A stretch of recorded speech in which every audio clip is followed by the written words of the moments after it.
For those of my generation who do not and cannot comprehend why Facebook exists, I'm trying to make friends outside of Facebook while applying the same principles.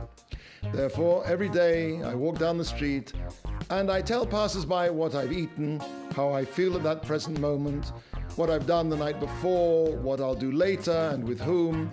I give them pictures of my family, my dog, of me gardening, taking things apart in the garage, watering the lawn, standing in front of landmarks, driving around town, having lunch, and doing what everybody else does every day. I also listen to their conversations and give them thumbs up and tell them that I like them. And it works just like Facebook.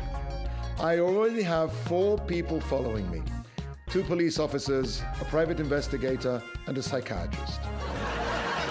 A friend of mine who sent me this joke, and when he sent it to me, I just laughed. I lolled.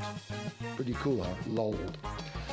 But after a little reflection, I thought to myself, how sad it really is are the superficial relationships that pass for friendship in our big, new, brave new web.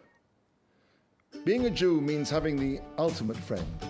As it says in this week's Torah portion, only your forefathers did God cherish to love them, and he chose their offspring after them, you, from among all the peoples as this day. The Kotzker Rebbe once said that if we really understood what it meant to be Jewish, we'd be beside ourselves with joy, we'd rush out into the street and start dancing a kazatzka.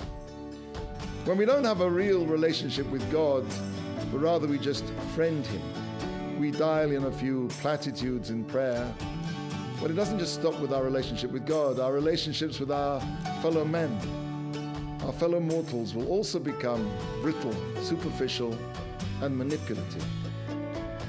How do you build a real relationship with God? Well, there are many ways, but I tried this and it worked for me. I printed out some cards and some magnetic fridge stickers with the following inscription: I want to be close to God because he made the world and he made me too.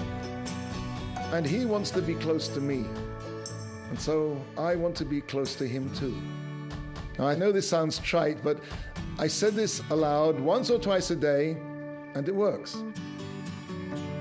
There's nothing quite like the feeling of being close to God.